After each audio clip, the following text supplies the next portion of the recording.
Hello, everyone, and welcome back to another episode of Retro Muscle. In honor of the upcoming 2020 Mr. Olympia, I figured let's go back 40 years and revisit bodybuilding's most controversial competition, the 1980 Mr. Olympia. Now, if you're tuning into this, my guess is you're already aware of most of this competition's lore and that Arnold Schwarzenegger came out of retirement to compete in this show. But today I'm going to do my best to try and unpack the entire event from the lead up all the way to the aftermath. Now, all the information I'll be using for this coverage was sourced and scanned from my personal magazine collection. Actually, in total, I used close to 40 magazines to source all the photos and interviews, and I even watched Arnold's film Total Rebuild, aka the original Pumping Iron 2, but we'll get to that in a little bit. Now, for any competition recap, I like to read the magazines from the months leading up to the show. Generally, an article back then wouldn't be published until about 3 months after it had been written, so to play it safe, I went a little further back, but for now, let's start with the 1979 Mr. Olympia. A few days prior to the show, the IFBB was holding their International Congress, where they would address major changes for the upcoming year.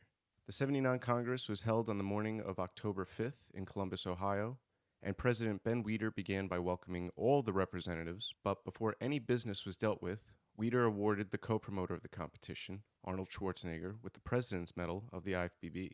After the award was presented, the Congress officially began and went on for hours, but the main highlights to take away were the new qualifications for the upcoming Olympia that was set to be held in Australia. So, in order to qualify, you had to have either won your weight class at the World Amateur Bodybuilding Championships, be the overall winner of the Pro Mr. Universe competition, or, and this was actually a new qualification, you had to be the overall Grand Prix champion. Now, besides those three options, another qualification was a special invite given out by the promoter. Generally, these invites were extended to former Olympia title winners and other well-known bodybuilders, but most of the time it was just hype to stir up a crowd. Anyway, some more highlights from the Congress were Oscar State going over the point system and judging. State reassured everyone that all the judges involved with the IFBB are qualified professionals, and when pressed on the matter, State goes on to explain that after every major competition, all the judges' scorecards are examined and questioned if anything peculiar sticks out. Now, I personally feel like his response to this was a bit too casual, but State stood by the process.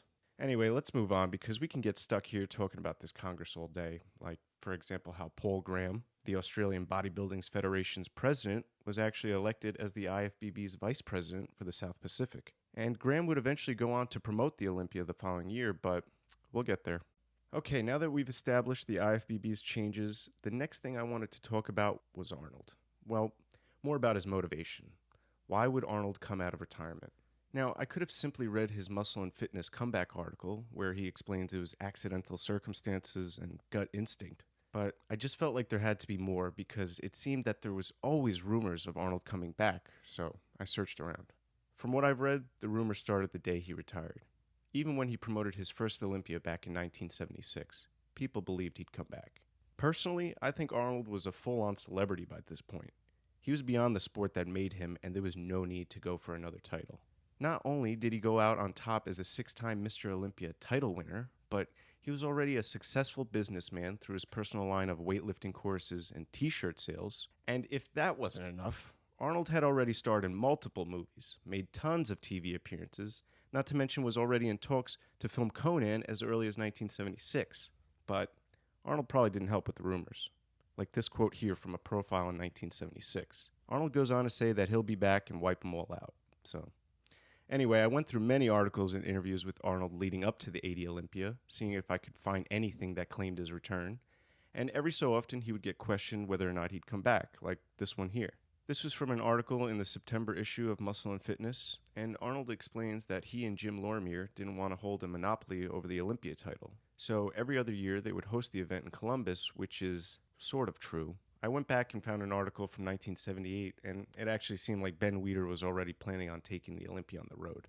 So just to clarify, Arnold and Lorimer didn't just hand over the competition. They cut a deal. But anyway, if you continue on with the Muscle and Fitness article, Arnold goes on to say that not having to promote the 1980 Olympia is a blessing in disguise, as it would help him promote amateur European bodybuilders at the upcoming show that he was set to promote.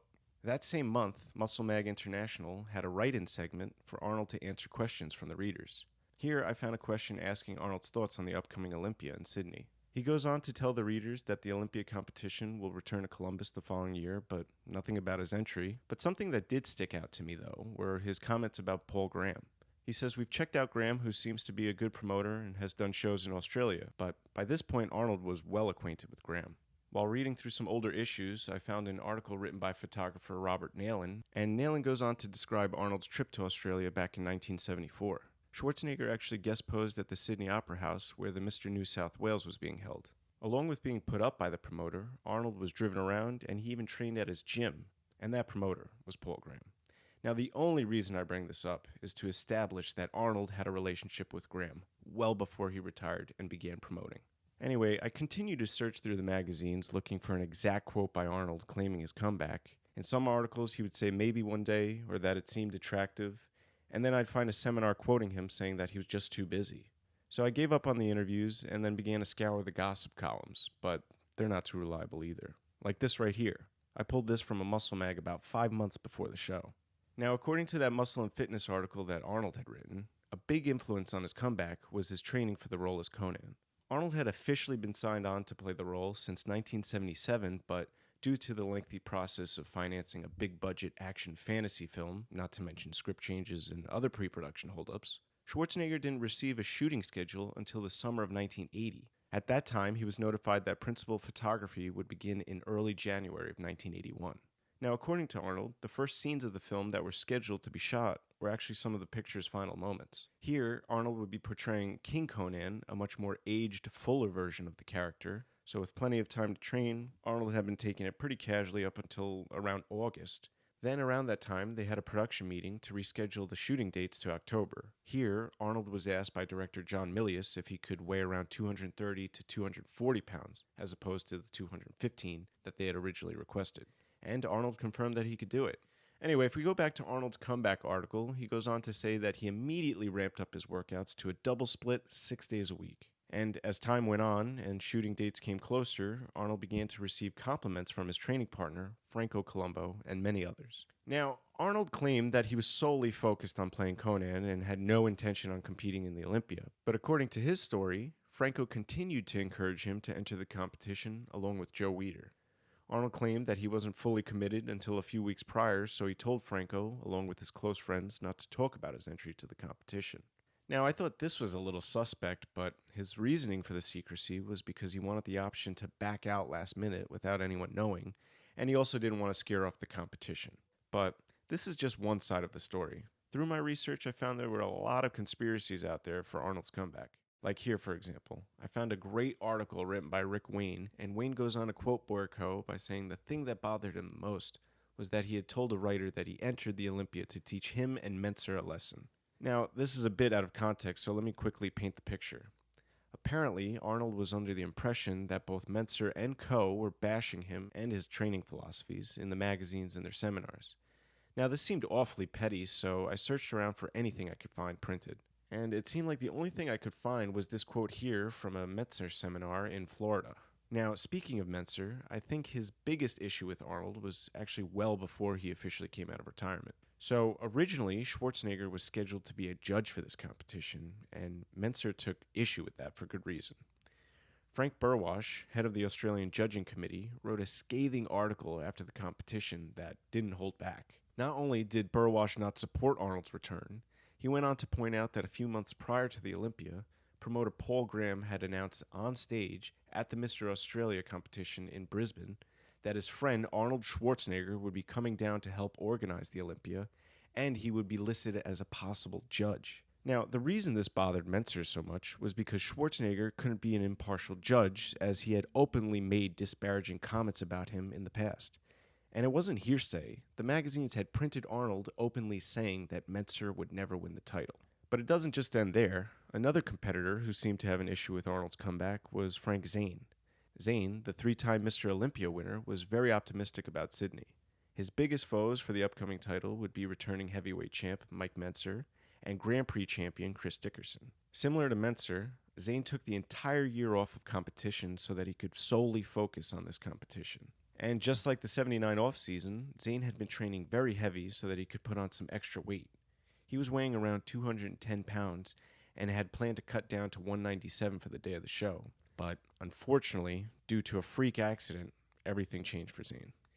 Now, according to an article written by Armin Tanny, Zane went on to describe his worst nightmare.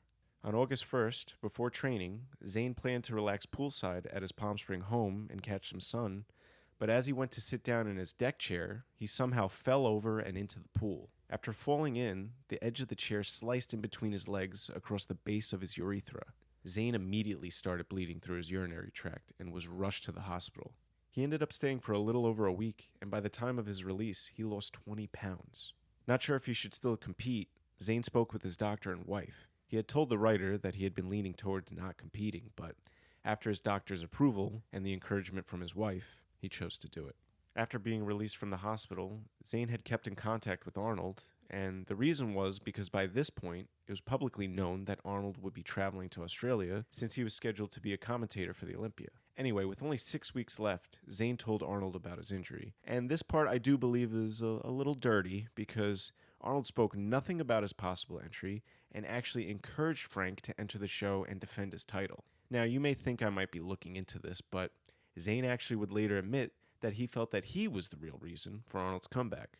According to multiple articles I found, Zane would go on to tell the story about winning the '79 Olympia and his slight jab that he took at Arnold. So after Zane received the Sandow Trophy, he stood with Schwarzenegger in front of the CBS cameras, and Arnold asked him how did it feel to win 3 years in a row, and a bit cocky and out of character, Zane replied, "Well, it's almost as good as when I beat you for the Mr. Universe title." Now, it may not seem like a big deal now, but this definitely bursted the legendary bubble of the Austrian Oak, because up to this point, many people didn't even know he had ever been defeated before. Some still don't. But, okay, enough backstory. We need to get to the meat and potatoes of the show already. So, first I'd like to talk about the promotion briefly, and then list off our panel of judges selected for this show. So, the competition officially took place on October 4th at the Sydney Opera House, and according to Graham, in total, the cost of running the promotion ran over $175,000, including $10,000 of his own. And along with the Olympia competition, Graham also ran the Mr. Australia that same day. In total, the competitions combined drew a crowd of over 2,000 fans. Now, the judges for this competition were selected months in advance so that it was easier to make travel arrangements to Australia. Originally, Albert Busick, Paul Chua, Richard Hughes, Mitz Kawashima, Reg Park, Jacques Blomer, and Bill Pearl were scheduled to judge the competition, but there seemed to be a few issues. First, two of the judges, Paul Chua and Richard Hughes, failed to show up. So in their place, we had Mike Walsack from the United States and Australia's Brendan Ryan selected as replacements. Now, according to many articles, Brendan Ryan received many boos from the crowd whenever his name would be mentioned. In Burwash's article, he goes on to say that as the chairman of the Judges Committee for Australia, not once was he consulted or requested to supply names or even help in the selection process. Burwash continued on to say that he had actually suspended Brendan Ryan and Paul Graham from judging on a national level due to their bad judging at the previous Mr. Australia. Shortly after the suspension, IFBB President Ben Weider was notified, but this made no difference as Burwash was overruled. And if all this controversy wasn't bad enough, to make things worse, Bill Pearl steps down as head judge. Now, in all the interviews I could find, Pearl claims that his reasoning for stepping down was due to his involvement with Chris Dickerson's preparation for the competition. Pearl felt that he would have a bias toward him if he were to judge. Now, before we go any further, I'd just like to point out that I do not believe one word of this. I'm a big fan and respect Bill Pearl for everything he's done, but I just don't buy this. If Pearl truly felt that it was unethical to judge his protege, then why was it okay to judge him in several of the Grand Prix shows only a few months prior? In one of the interviews, Pearl goes on to say that instead of judging, he ended up commentating for the CBS cameras, which this part is true, but I think this is what really went down. Just like I pointed out before, Arnold had kept everyone in the dark about his entry up until the last minute, almost literally. Arnold was still giving off the impression that he was heading down to commentate for CBS, but according to Pearl, about 8 hours prior to the competition, Arnold officially confirmed that he'd be entering the show. Me personally, I think Pearl wanted to remove himself from this situation as he knew there was a screw job coming and he wanted no attachment to it. Not to mention CBS was now out of a commentator, but that's just my opinion. Anyway, in his place, Bill Pearl selected Dan Howard from the United States, who he promised would be an impartial judge. After all the hoopla, a special meeting was held where all the competitors were told about the change in the judging panel. From what I could find, nobody had a problem with it, but what the competitors did have a problem with were the weight classes. According to an article written by Boyer Co. after the competition, all the competitors but one signed a petition requesting an open class. It seemed that Arnold was the only one in favor of the weight classes, but none of the other competitors felt the same way, and a few of them spoke up. Mensah actually pointed out to Arnold that he was the only competitor in favor of the class system. Arnold immediately shot back at Mensah by saying, "We all know that Zane beat you last year because you have a big gut." And from there, a fight almost broke out. Eventually, Arnold withdrew his objection and thanked Ben Weider, but according to Boyarko's article, there was still weight classes, but I could find no evidence of it otherwise.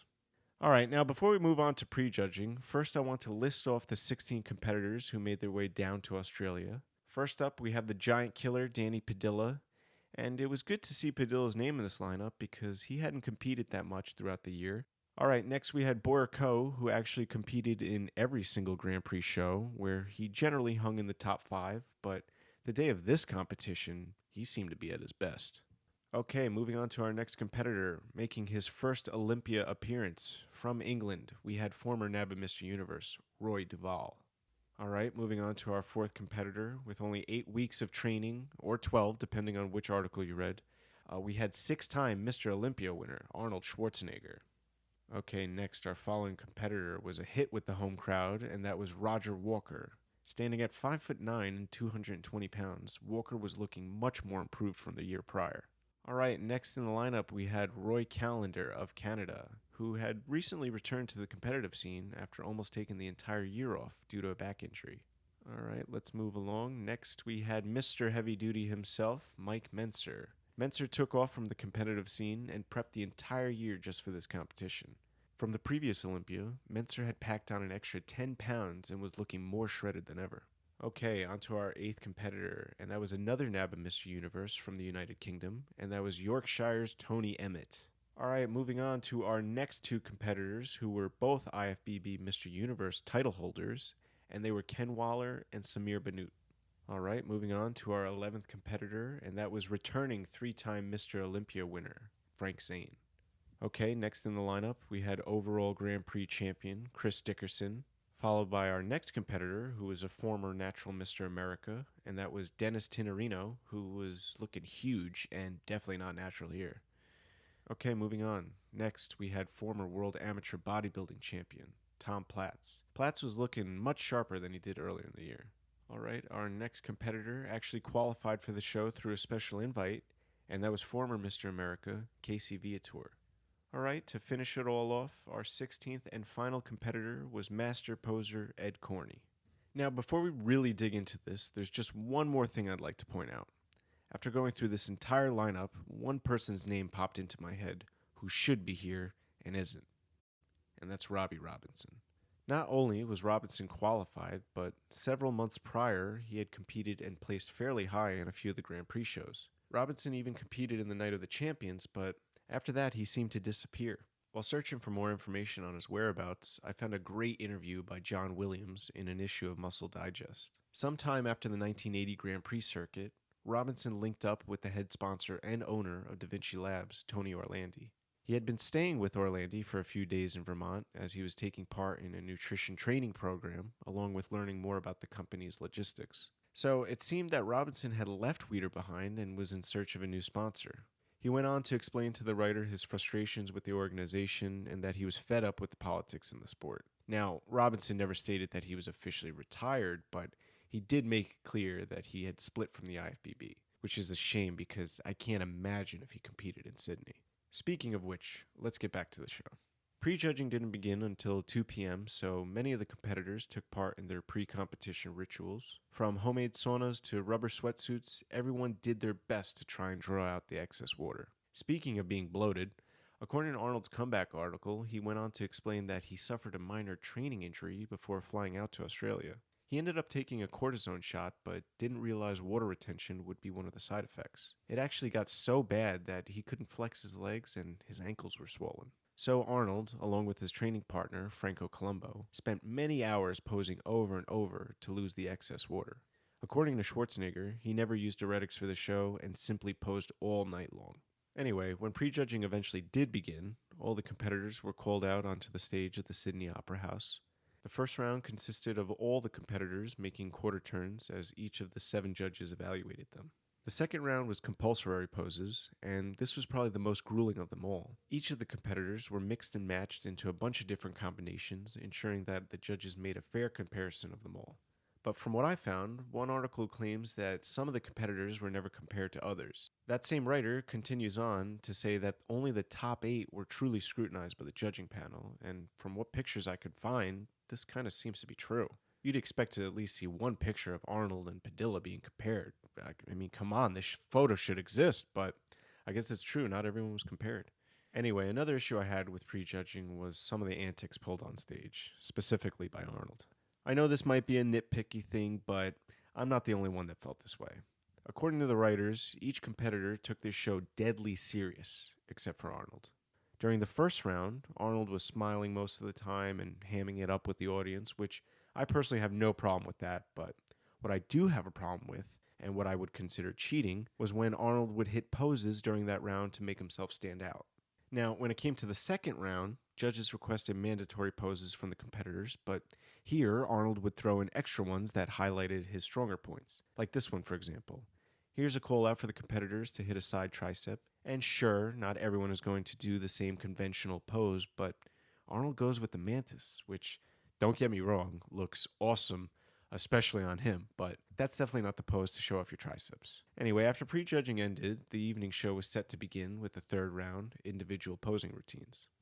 And from what I've read, none of the competitors disappointed, as Frank Zane, Chris Dickerson, and Ed Corney alone amazed the audience with their incredible posing skills. And that's not to say that the rest of the competitors were slouches in this category, like Boyer Coe, for example. According to one of the writers, Coe really stood out during his free posing routine as he hit classical poses to the Rocky II theme. Now, another competitor that stood out in this round was Schwarzenegger. Arnold would claim in one of the articles that he was a bit rusty compared to the other competitors. By this point, posing had become so much more refined and important since his retirement. Arnold even admitted that he didn't have a set routine and was just going with the mood of the crowd. If he got a good reaction for a pose, he would hold on to it, and if not, he'd just keep it moving. But Arnold was actually so out of the loop when it came to the posing round. He didn't know he needed to bring his own music and actually ended up borrowing another competitor's tape. But one last competitor I'd like to point out from the free posing round was Mike Mentzer. From what I've read, he had a great routine that the audience went nuts for. Mentzer posed to the incredibly powerful Siegfried's Funeral March by Wagner. And if you look for it somewhere online, there's some footage of it, but it just doesn't do it justice from what I've been told. But alright, before we move on to the final round, first I'd like to list the rest of the competitors' final placings. Coming in 16th place with a total score of 249 points was Ken Waller. Unfortunately, Waller wasn't near his best as he was still dealing with an ailing arm injury, and on top of that, Waller wasn't sharp enough to hold his own in this lineup. Alright, next, coming in 15th place, earning a total score of 251 points, was Samir Bannout. Bannout looked fantastic earlier in the year, but a common theme that kept reoccurring for him was mistiming his peak. Samir obviously had the size and shape to be placing higher, but as hard as he tried, he was unsuccessful at showing up in the right condition. Alright, moving on, in 14th place with a total score of 240 points was Casey Viator. Apparently, Viator showed up far off from his condition back from a few months prior. I personally think Viator was completely burned out from the Grand Prix circuit and probably should have opted out of the show. Okay, next, coming in 13th place with a total score of 240 points was England's Roy Duval. Now, according to the magazines, Duval stood out in the free posing round, but unfortunately he didn't show up in the best shape and looked small and pale compared to the rest of the lineup. Alright, moving on to 12th place, also hailing from England with a total score of 254 points, was Tony Emmett. Overall, Emmett looked good when it came to size and muscularity, especially his trademark back, but according to Jack Neary's article, he seemed to be a bit overtrained. Alright, moving on to 11th place with a total score of 256 points was Ed Corney. Unfortunately, Corney came to Australia looking not nearly as impressive as he did a few months prior at the Night of Champions. Here in Sydney, he placed last in the first 2 rounds as he scored no more than 80 points each, but by round 3, he received a much higher score from the judges, earning a total score of 96, but that wouldn't be enough. All right, let's move on. Next, coming in 10th place with a total score of 260 points, was probably pound for pound the biggest guy in this competition, and that was Danny Padilla. From what I've read, Padilla looked really good and had very few weak points. He had big proportionate arms, not to mention great legs, but according to one writer, he could have used a few more weeks of dieting. And this seems to be his reoccurring theme, as he has all the boxes checked, but his conditioning was always going to be a coin toss. Okay, let's get to our next competitor. Coming in 9th place with a total score of 271 points was Tom Platz. Platz had made some tremendous improvements from his previous showing in the Grand Prix circuit. Here he showed up with great size, shape, and was much more cut. However, many people, including the judges, felt that he looked unbalanced as his legs were still far too big for his upper body. Alright, let's move on to our next competitor. Coming in 8th place with a total score of 276 points, we had Brooklyn's Dennis Tenorino. Coming into the show, Tenorino was listed as one of the favorites to win the title after Joe Weider had publicly made some favorable comments. And he wasn't the only one to think it. A few other writers from different publications went on to describe Tenorino as one of the most symmetrical physiques on stage. Me personally, I feel he looked a little bit blocky, but for weighing 230 pounds, Tenorino's midsection was super sharp, not to mention he had some pretty big legs and those trademark deltoids. Okay, now we can move on to the final round, but before we list off the top 7 competitors, first I'd like to point out why 7.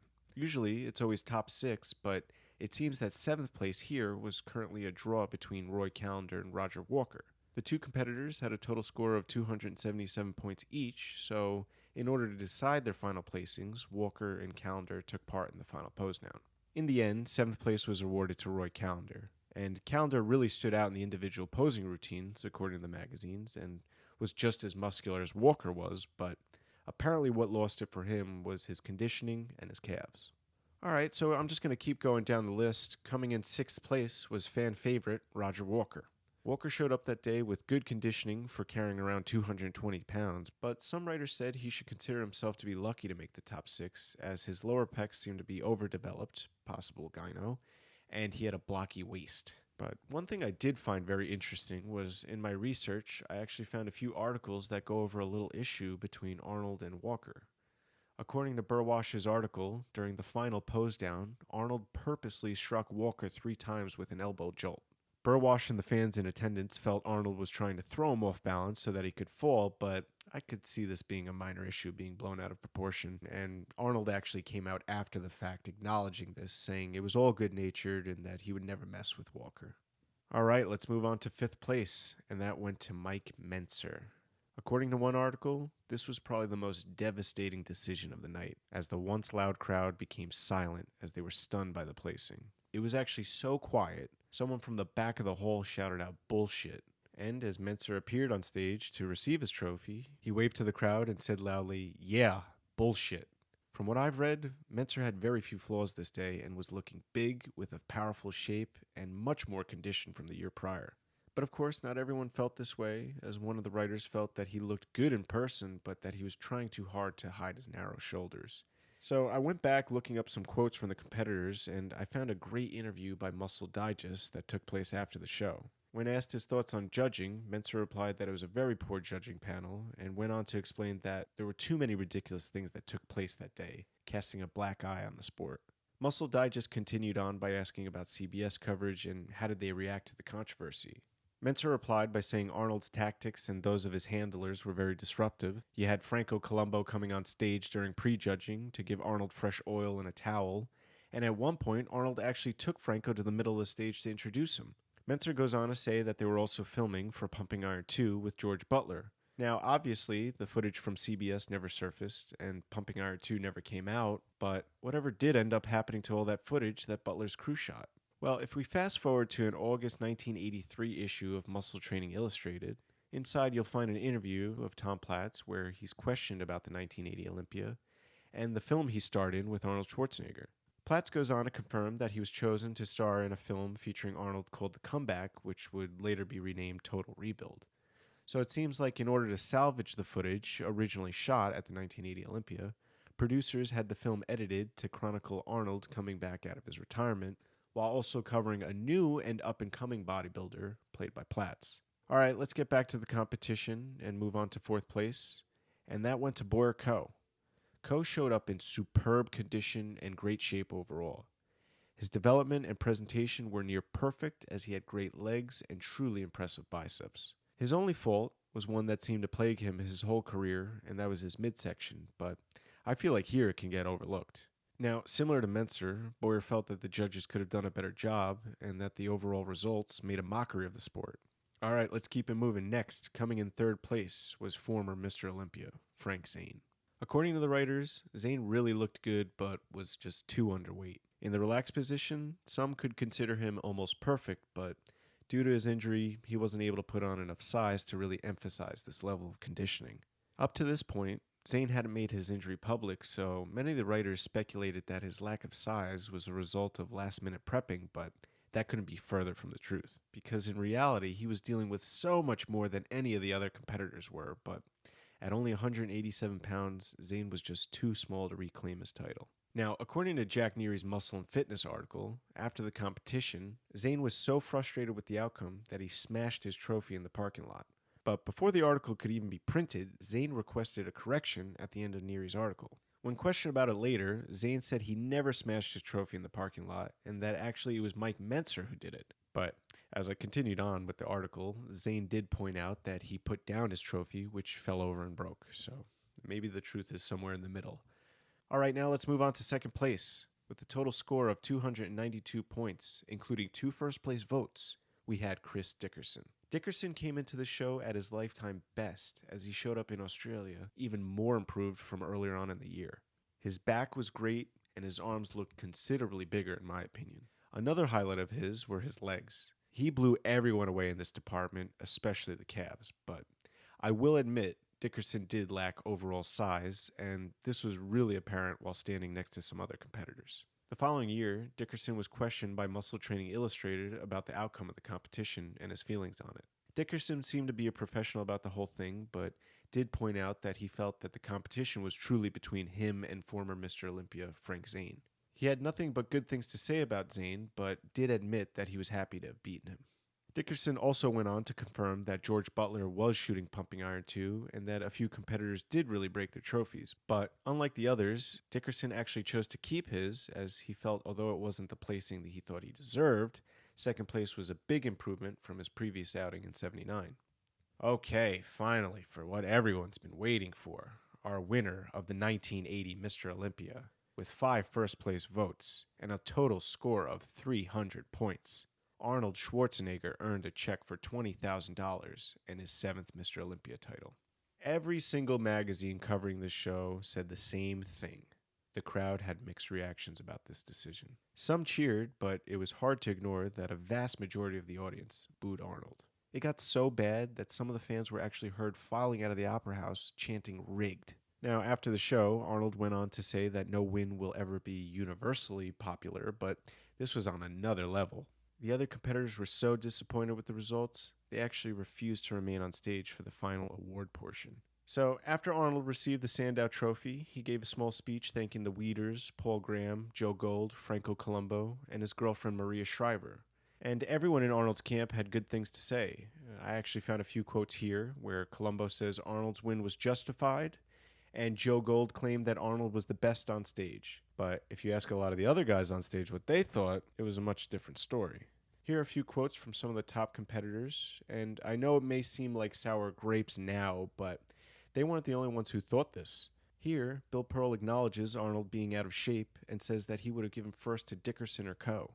Now, I can go on forever with quotes from competitors, writers, even fans. This discussion on who should have won will go on forever. It's never going to end.